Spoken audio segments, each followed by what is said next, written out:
우리는 두 주에 걸쳐서 성령 강림의 사건이 가지고 있는 본질적 의미를 살펴보았습니다. 첫 번째로 중요했던 것은 성령 강림 사건은 예수님의 십자가 사건, 십자가의 죽음과 부활, 승천, 이것이 기독교가 지향하는 종착지가 아니라 비로소 예수 그리스도로 인한 구원받은 백성이 열어가야 될 새 시대의 문을 열어서 바로 출발점을 허락하신 그런 의미로서 더 가치가 있다라고 하는 중요한 사실 하나를 확인했고요. 또 하나 성령 강림의 이 사건이 일어난 장소에 대해서도 한번 정리를 했습니다. 120여 명의 성도들이 기도하며 성령 강림을 통해 성령의 충만함을 받을 때 물론 마가의 다락방으로 볼 여지도 충분히 있지만 여러 가지 어떤 상황들을 놓고 볼 때 제자들이 예수 성령이 강림하실 그 열흘 정도의 기간 동안 다락방에만 있었던 것이 아니라 성전에서 기도하는 일도 게을리하지 않았다는 것, 또 본문에 사용된 집으로 번역된 헬라어 오이코스가 개인 집만을 의미하는 것이 아니라 성전을 의미할 뿐더러 사도행전에서 누가는 개인은 집의 의미에서도 오이코스를 썼고 성전이라는 의미에서도 동일한 단어를 썼다라고 하는 것. 그 다음에 성령 충만함을 입어 외국어로 방언을 할 때에 어떻게 수많은 유대인, 3천여 명이 넘는 유대인들이 그 장면을 볼 수 있었을까? 그리고 어떻게 제자들 베드로가 그 3천여 명의 사람들 앞에서 설교를 할 수 있었으며 그 설교를 듣고 어떻게 3천여 명의 사람들이 세례를 받을 수 있었을까라고 하는 것. 그리고 그 날이 성령이 강림하신 날이 오순절 절기로서 유대인들은 성전에서 제사하고 하나님께 기도하는 날이었기 때문에 이 제자들이 과연 이 오순절 절기에 이 규례를 따라 성전에 있었던 것이 마땅하며 그렇지 않고 다락방에 있었을 가능성은 많이 적다라고 하는 것. 이런 사실들을 종합해 볼 때 120명의 성도들이 그날 성령의 강림을 통해 성령 충만을 받았던 장소는 마가의 다락방으로 보기보다는 성전으로 보는 것이 훨씬 더 개연성에 있어서 좋고 상황적으로도 충분히 그것이 옳을 것 같다라고 하는 사실을 정리했습니다. 그렇기 때문에 이 오순절 성령 강림 사건은 어떤 중요한 의미가 또 하나 부각이 되냐면 모세 시대에 있었던 그 천막으로 된 성막이 이제 솔로몬 때에 어떤 성전으로 바뀌어요? 돌과 나무로 된 고정된 이동하지 않는 성전으로 바뀝니다. 그렇게 건물로 된 성전의 시대에서 이제 오순절 성령의 강림을 통해 성전된 성도, 그 성도들이 모인 무리로서의 성전의 시대로 바뀐 거죠.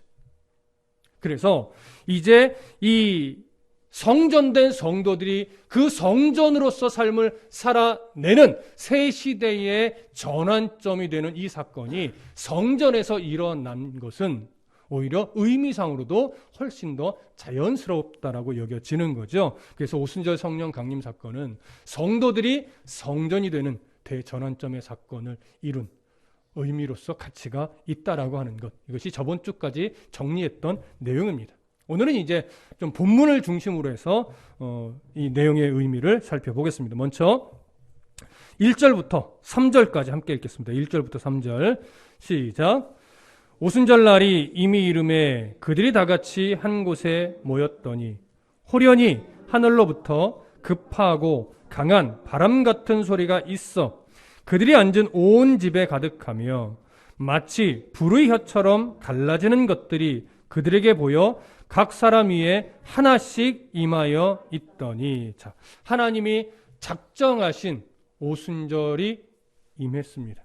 그리고 그때 제자들은 성전에 모여서 하나님 앞에 감사하며 기도를 하고 있었습니다. 그 자리에 수많은 다른 유대인들도 함께 있었죠.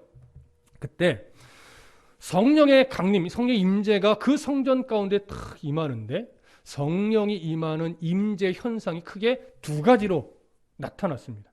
그 첫 번째가 뭐냐면 2절에 기록되어 있는 것처럼 호련히 하늘로부터 급하고 강한 바람 같은 소리가 있어서 그들이 앉은 온 집, 우리는 성전으로 보고 있습니다. 그 성전에 가득했다라고 기록을 합니다.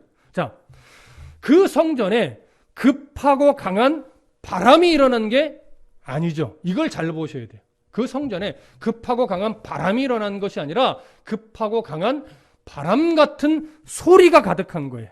그러니까 급하고 강한이란 표현은 바람을 수식하는 것이 아니라 소리를 수식을 합니다. 따라서 이 강력한 바람이 막 폭풍처럼 몰아칠 때 나는 그런 소리, 사람이 때로는 두려움을 갖게 만들 수도 있는 그런 소리가 성전에 가득 울려 퍼졌다라고 하는 의미가 되는 거죠. 성경에 정확한 기록은 없지만 이 급하고 강한 바람 같은 소리가 성전을 가득 채울 때 120여 명의 성도들만 이 소리를 들었을까요? 아니면 그 자리에 기도하기 위해 모여있던 다른 유대인들, 그들도 이 소리를 들었을까요? 정확하게 알기는 좀 어렵습니다. 그러나 저는 상황적으로 볼 때 다른 사람들도 이 소리를 들었을 것으로 여겨집니다. 그러니 아마 곳곳에서 야, 이게 무슨 소린가 의아한 표정들이나 그런 대화들이 있었겠지요. 자, 여기 오늘 급하고 강한 바람 같은 소리라는 이 표현 속에서 먼저 바람이라고 하는 것은 헬라어로 푸뉴마를 씁니다. 이런 푸뉴마, 우리가 사실 신앙생활 오래 하신 분들은 이미 여러 설교를 통해 많이 들었던 헬라어예요. 푸뉴마, 주로 어떤 단어로 번역이 많이 됩니까? 성령이란 단어로 많이 번역이 됩니다. 바람으로도 번역이 되지만 성령으로도 많이 번역이 되는데, 실제로 예수님이 니고데모에게 성령으로 거듭나야 한다라고 하는 말을 할 때도 이 성령을 푸뉴마라는 단어를 사용했지요. 따라서 오늘 성전에 가득했던 바람 같은 소리는 결국 무엇을 상징하는 의미가 깊냐면 성전을 가득 채우신, 소리로 가득 채우신 성령 하나님의 임재, 이것을 상징하는 것입니다. 그러니 이 바람 같은 소리는 어떤 현상이냐면 청각적 현상으로 그 자리에 있는 사람들이 느낄 수 있도록 성령 하나님이 임재하시는 거예요. 그래서 왜 굳이 바람 같은 소리냐라고 할 때 성령 하나님의 임재를 상징하는 것이고, 그 임재가 청각적 현상으로 나타나서 그 자리에 있던 사람들이 느낄 수 있도록 성령 하나님이 충만하게 임재를 하셨죠. 이것이 이제 첫 번째 현상입니다. 두 번째 현상은 3절입니다. 3절. 우리 다 같이 한 번만 더 읽어볼게요. 시작.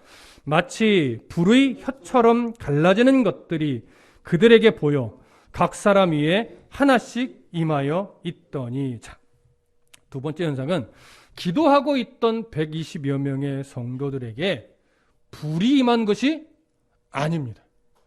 여러분, 이게 우리가 가끔 찬송가에서도 불로 임하서 이렇게 이 성령의 강림의 의미를 두고 이렇게 찬송할 때가 있죠.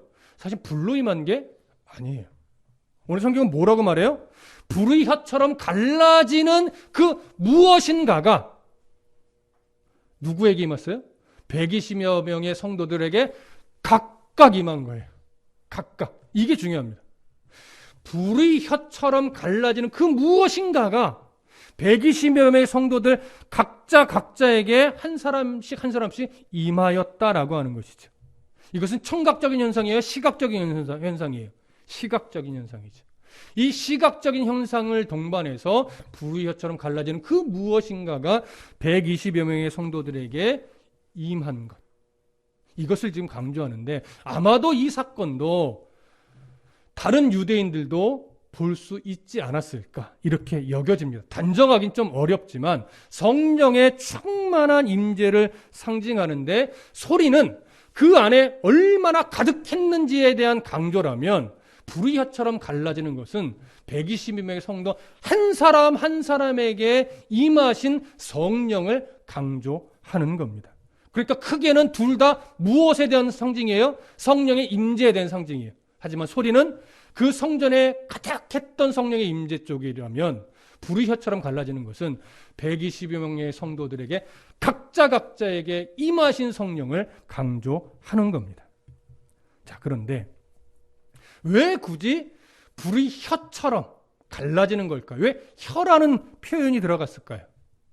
아마도 이 불의 혀라고 하는 이 표현은 4절에서 이제 우리가 살펴보게 될 120여 명의 성도들이 각각 다른 언어로 말하게 되는 이 사건과 무관하지 않을 겁니다. 그래서 우리가 4절을 살펴보다 보면 그래서 불의 혀처럼 갈라지는 것이 각자에게 임한 것이구나 이렇게 이해될 겁니다. 자, 4절을 함께 읽겠습니다.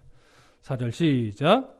그들이 다 성령의 충만함을 받고 성령이 말하게 하심을 따라 다른 언어들로 말하기를 시작하니라. 자, 누가는 오순절 성령 강림의 사건을 묘사함에 있어서 첫 번째는 바람 같은 소리로 임하신 청각적인 사건으로서 하나 설명을 하고, 또 불의 혀처럼 갈라지는 것, 그래서 시각적인 현상으로 설명을 했습니다.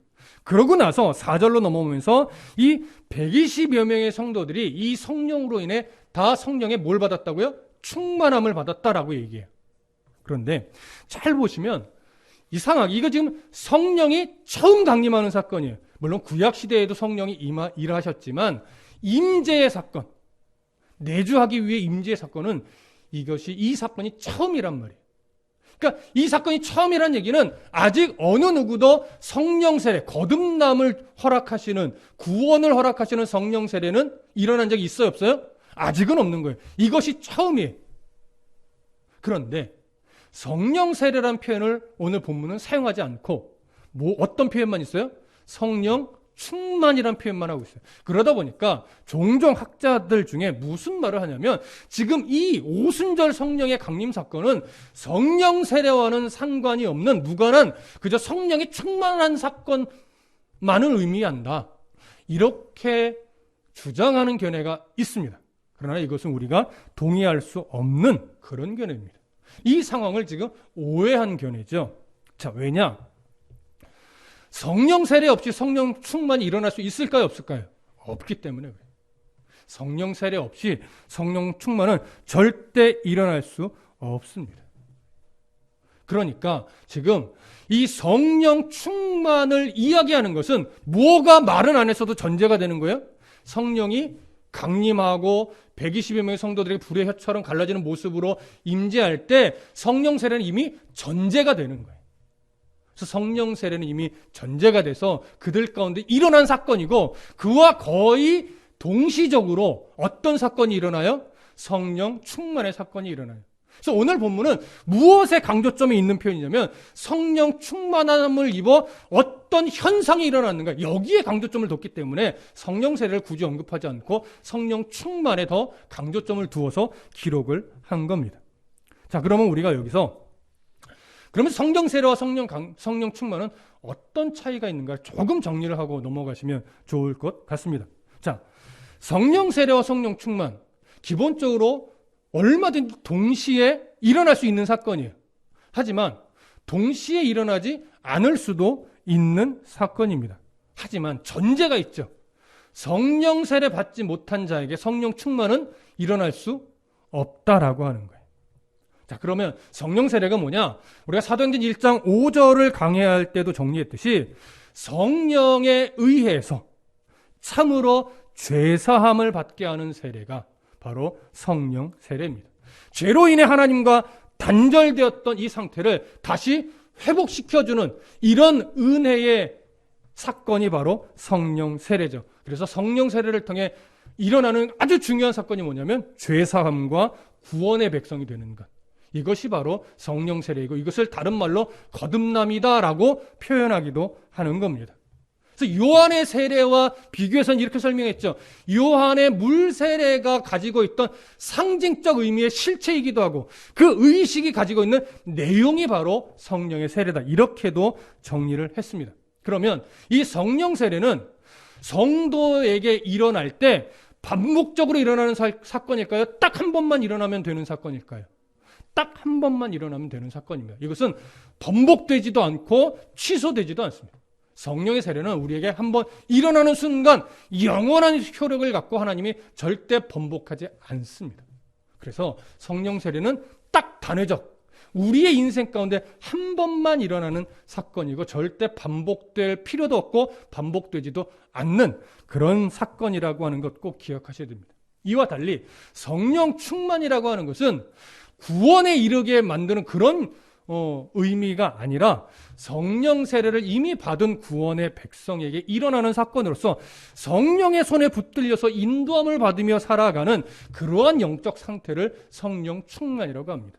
성령 충만은 각자의 에게 향한 하나님의 뜻에 따라서 다른 모습, 다른 현상으로 얼마든지 일어날 수 있어요. 하지만 성령 충만의 기본적인 중심은 뭐예요? 우리가 성령의 인도하심을 받아서 그 성령의 인도하심을 따라 우리의 삶이 적극적으로 순종함으로 나아가게 되는 이런 상태가 바로 성령 충만의 상태인 거죠. 하지만 우리의 영적인 상태, 그리고 우리의 어떤 죄성, 우리들의 교만, 우리의 탐심에 따라서 성령 충만은 언제는 뜨거웠다가 언제는 전혀 없는 것처럼 여겨지다가 또 언제는 뜨거워지다가 이렇게 반복될 수 있는 그런 사건입니다. 그래서 성령 충만은 성령 세례를 받은 성도들에게 계속해서 반복적으로 일어나는 사건이다. 그래서 이런 성령 충만을 통해서 성도들은 몇 가지 삶 속에서 일들을 하게 돼요. 어떤 일이에요? 먼저는 내가 하나님 앞에 어떤 그 성숙한 성도로서 훈련되어집니다. 성령 충만을 통해서. 또 성령 충만을 통해서 또 뭘 해요? 하나님의 뜻이, 내 삶에 원하신 뜻이 무엇인지를 알고 하나님의 뜻에 순종하는 사명을 이루어가는 그런 삶을 성령의 충만을 통해 살아가게 되기도 하지요. 오순절 이 성령 강림의 사건, 성전에서 일어난 이 사건은 아마도 성령의 세례와 성령 충만이 거의 동시적으로 일어난 사건으로 보는 것이 옳다라고 여겨집니다. 그러면 아까 성령의 충만은 각자에게 하나님의 두신 뜻에 따라서 다른 현상, 다른 양상으로 일어날 수 있다라고 말씀을 드렸는데 오늘 본문에 기록된 120여 명의 성도들에게는 이 성령 충만이 어떠한 모습으로, 어떤 현상으로 일어났을까요? 그 부분을 좀 살펴보겠습니다. 다시 한번 4절을 읽습니다. 4절 시작. 그들이 다 성령의 충만함을 받고 성령이 말하게 하심을 따라 다른 언어들로 말하기를 시작하니라. 자, 여기 보면 성령의 충만이 어떤 현상으로 나타나냐면 성령의 말하게 하심을 따라 다른 언어들로 말하는 이런 현상으로 나타났어요.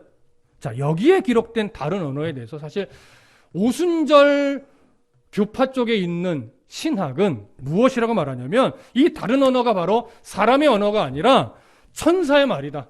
그래서 우리가 흔히 말하는 은사 쪽에서 말하는 방언, 우리가 알아듣지 못하는 그런 방언이 바로 이 다른 언어이고, 그렇기 때문에 방언을 할 수 있어야만 성령 충만을 받은 자다.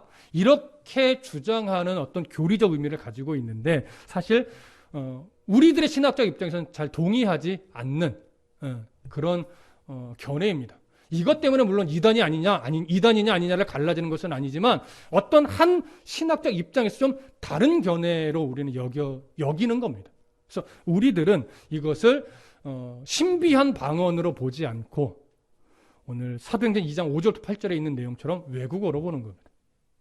나중에 살펴볼 내용 좀 한번 잠깐만 읽어볼게요. 사도행전 2장 5절부터 8절까지 연결되는 내용인데 함께 읽겠습니다. 시작.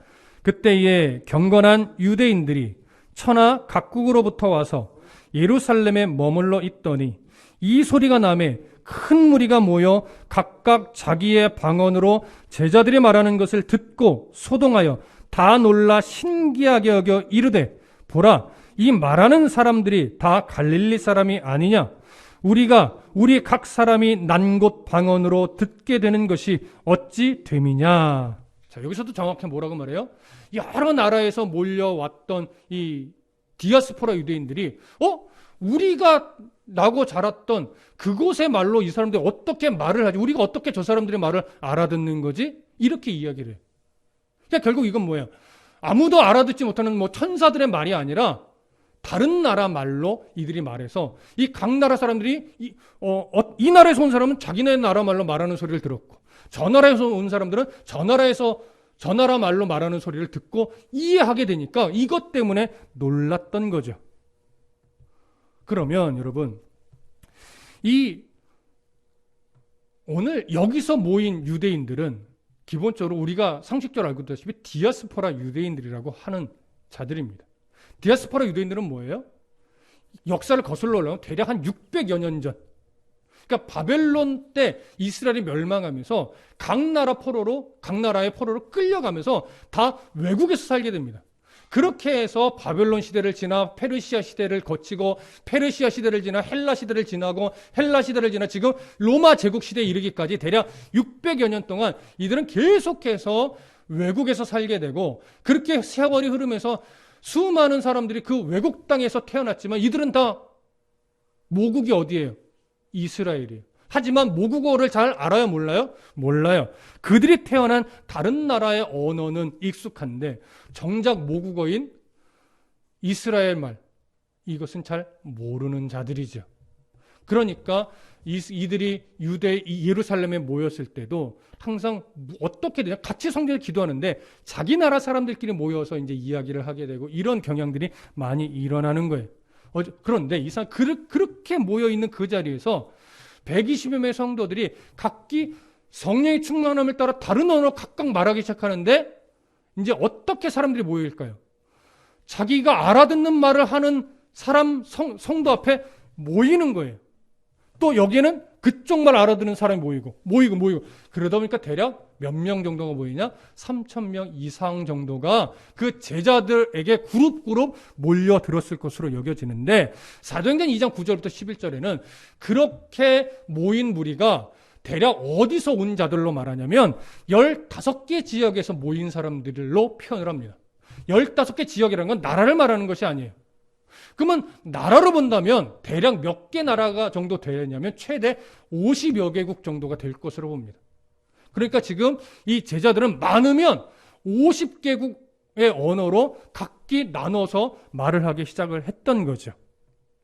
그러면 이렇게 성령 충만함을 입어서 다른 나라 말로 말하게 된 이 사건은 반복적으로 일어날까요? 반복적으로 일어나지 않은 단회적 사건일까요?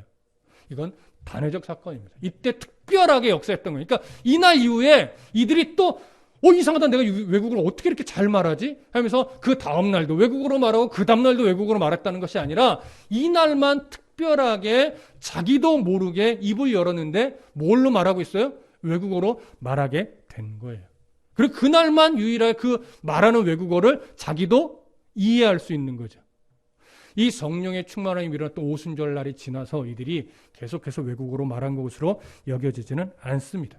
자, 그러면 다시 이제 2장 4절을 보시면 이렇게 되어 있죠. 다른 언어, 헬라어로는 뭐냐면 글로사라고 하는 단어입니다. 그럼 글로사라고 하는 단어가 가지고 있는 본래 뜻은 뭐냐? 혀라는 뜻이에요. 혀. 그래서 앞에서 3절에서 불의 혀처럼 갈라지는 것이라 할 때 이 혀도 헬라어로는 동일합니다. 글로사라는 단어를 써요. 그러면 3절과 4절은 충분히 연관성이 있지요. 왜 불의 혀처럼 갈라지는 것이 왔어요? 이 메시지에 각자에게 성령의 충만함을 입어 다른 언어로 말하게 하는 역사를 일으키는 이런 의미를 담아서 지금 불의 혀라는 표현을 했고, 4절에서는 성령의 충만을 따라서, 성령의 말하게 하심을 따라서 다른 언어들로 말하게 되는 이런 현상이 동반을 한 겁니다. 그러면 4절에서 이렇게 표현하죠. 그들이 성령의 충만함을 입었어요. 어떻게 표현된 거예요? 불이 혀처럼 갈라지는 것들이 각자에게 임했어요. 그렇게 해서 성령 세례와 성령의 충만함을 입었는데, 그들이 외국어로 말할 때 그냥 막 내뱉은 것이 아니라 전제가 있죠. 성령이 말하게 하심을 따라. 성령이 말하게 하심을 따라 그들이 말하게 된 거예요. 그럼 이 성령이 말하게 하심을 따라 말할 때 그들에게 사실은 누구의 혀가 임한 거예요? 성령이에요. 보통은 주님의 혀라고도 말해도 됩니다. 주님의 혀가 임하는 거예요. 그래서 그 주님의 혀를 가지고 그들은 자기의 말을 한 것이 아니라 주님이 말하게 하시는 그 말을 하게 된 것이죠. 그러니 잘 보십시오. 성령의 세례를 받고 성령의 충만함을 입은 제자들은 주님의 혀를 통해서 자기가 하고 싶은 말을 막 쏟아낸 것이 아니라 결국은 외국어로 뭘 말했을까요? 하나님의 큰 일, 결국은 복음이에요. 구원을 위한 복음을 그들이 주님의 혀로 말하게 된 거죠. 그러니까 이걸 오해하시면 안 되는 것이, 성령의 충만함을 입으니까 그들이 정말 놀라운 일을 행하는 자들이 됐구나, 이렇게 보시는 것이 아니라 성령의 충만함을 입으니까 그들이 이제 자기가 하고 싶은 말을 말하는 자가 아니라 이제는 성령이 말하게 하신 주님의 혀를 따라 복음을 말하는 자가 되었구나. 이것이 그들의 사명이구나. 이렇게 이해를 하셔야 된다는 겁니다. 그럼 보십시오. 복음을 말하게 됐는데 그 복음이 그냥 자기의 나라 말로 한 것이 아니라 어느 나라 말로 했어요? 그 자리에 모인 각 나라에 많으면 50개국의 언어로 각기 나누어서 말을 하게 된 거예요. 그러면 복음은 이스라엘에만 갇혀 있는 복음입니까? 전 세계로 흩어지는 복음입니까? 전 세계로 흩어지는 복음이에요. 그래서 이 복음을 받은 자들은 또 그 복음을 받은 자로서 예수 그리스도를 영접함으로 말미암아 자기네 나라 말로 가서 그 나라에서 또 뭐 하는 자가 돼야 돼요? 주님의 혀를 가지고 복음을 전하는 자가 되어야 하는 거죠. 그래서 결국 잘 보세요. 오순절 성령께서 강림하여서 성령의 충만함을 입어 각기 다른 언어로 성령의 말하게 하심을 따라 말하게 된 이 놀라운 사건은 우리들에게 뭘 보여주는 거냐면 성령의 세례를 받고 성령의 충만함을 입은 성도들이 받은 사명이 뭐냐. 이걸 첫 번째로 알려주는 겁니다. 사명은 뭐예요? 막 기적을 일으키는 거예요? 아니에요. 그 입으로 복음을 전하는 것, 복음을 전하는 삶을 살아내는 것, 이것이 성도들에게 주어진 사명이에요. 그런데 이 복음 전한다라고 할 때 이 복음은 자기가 사는 지역에만 해당되는 것이 아니라 지역을 넘어서 어디까지 퍼져나가야 되는 거예요? 땅 끝까지. 온 세계와 복음이 필요한 수많은 나라에게까지로 이 복음은 전해져야 된다라고 하는 이 의미를 여기에서 보여주는 겁니다. 그래서 잘 보세요. 이제 성령의 충만함을 통해서 각기 다른 언어로 말하게 되면서 수많은 나라 사람들이 복음을 듣게 되고 예루살렘에 모여서 신앙을 배우게 되는 이 사건을 출발점으로 해서 신약의 역사는요, 이들이 자기 나라로 돌아가게 되고 사도 바울을 출발점에서 여러 사도들이 또 각 지역, 나라, 이방 땅을 돌아다니면서 복음을 전하게 되고 그래서 결국 그 세계 여러 나라에 뭐가 세워져요? 교회가 세워져요. 이런 사건으로 사도행전은 계속 연결이 되는 거예요. 누구를 통해서 이 일을 이루신 거예요? 성령 세례를 주어서 구원의 백성을 만들어서 이제 복음을 위해서 살아가게 될 이 성도들. 오늘 우리들에게까지로 주어진 사명이죠.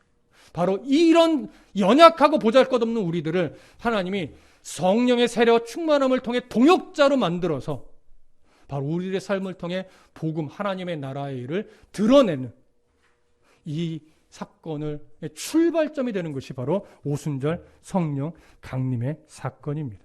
그러니 그런 역사가 이제 2000년의 세월 동안 끊이지 않고 지금까지 와서 그 복음이 어느 땅까지 들어온 거예요? 한국 땅까지 들어온 것이고 오늘은 그 역사 속에서 우리들은 그 복음의 전달자들을 통해 복음을 받고 우리가 교회에 모여서 또 온라인으로든 하나님의 말씀 앞에 늘 서는 자가 됐습니다.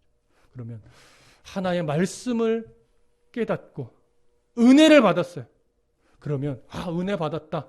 이 세상에서 이 은혜를 가지고 세상에 정말 우리가 성공하는 인생을 살아야지 이렇게 결심을 하게 됐는데 그 성공하는 인생이라고 하는 것은 성경이 끊임없이 가르치는 것이 무조건 이 세상에서 잘 먹고 잘 사는 것, 명예가 생기고 권세가 올라가고 이런 것이 성경에서 말하는 성공적인 삶이 아니라 내 삶의 모습이 어떠하든지 간에 나의 말과 나의 행실과 나의 삶의 흔적을 통해서 누가 전해지는 거예요?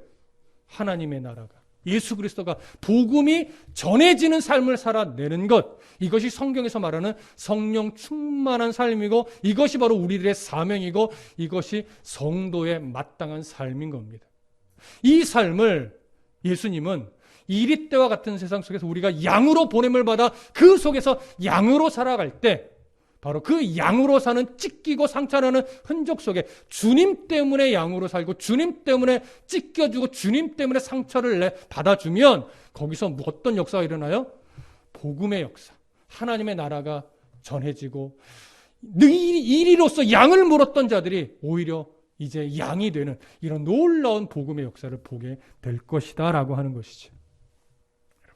우리가 이런 삶을 살려면 결국 우리는 성령의 충만함을 입어야 되고 성령의 충만함을 입은 우리들은 항상 성령의 말하게 하심을 따라 말을 하는 성도들이 되어야 됩니다. 그러면 성령의 말하게 하심을 따라 말한다는 건 꼭 입술로만 말하는 것만 해당이 될까요? 아니요. 삶의 모든 흔적들이 해당이 되는 겁니다. 꼭 입술로 말하는 것만이 해당되는 것이 아니죠. 그러니까 우리는 성령의 인도하심을 따라 삶의 모든 흔적들을 살아내야 되는데, 성령의 충만함을 입어 살아낸다는 것은 결국 말씀을 가까이 하지 않으면 일어날 수 없는 겁니다. 또한 늘 하나님 앞에 기도하는 자로서의 삶을 살아내려는 애씀이 없으면 되지 않습니다. 그러니까 늘 찬양하는 삶을 살아갈 때 가능한 거죠. 그래서 말씀을 가까이 하고 기도하기를 게을리하지 않으며 늘 하나님 앞에 찬송의 입을 열며 감사하는 삶을 살아갈 때 우리는 성령이 기뻐하시는 것이 이런 것이겠구나에 대한 분별력이 생기고, 그 분별력이 생겨야 성령의 말하게 하심을 따라 말했듯이 성령의 인도하심을 따라 삶의 모든 흔적이 일어날 수 있는 겁니다. 그러니 얼마나 힘들고 어렵겠습니까, 여러분. 하지만 우리는 오늘 결단하고 해내야 합니다. 세상의 종말이 언제 올지, 개인의 종말이 언제 올지 우리는 알 수 없으나 그것 때문에 두려워하는 인생이 아니라 그저 오늘 우리에게 삶을 허락하신 하나님의 은혜를 기억하면서 말씀을 가까이 기도하고 찬송하면서 이렇게 사는 것이 하나님이 기뻐하는 삶이구나에 대한 분별력이 생길 때마다 거기에 한 걸음씩 순종하며 살아나가는 것, 이것이 우리의 삶입니다. 여러분, 성령의 말하게 하심을 따라 우리의 삶을 하나님 앞에 온전히 내어드리는 복된 성도가 되시기를 소망하고 축복합니다. 기도하겠습니다.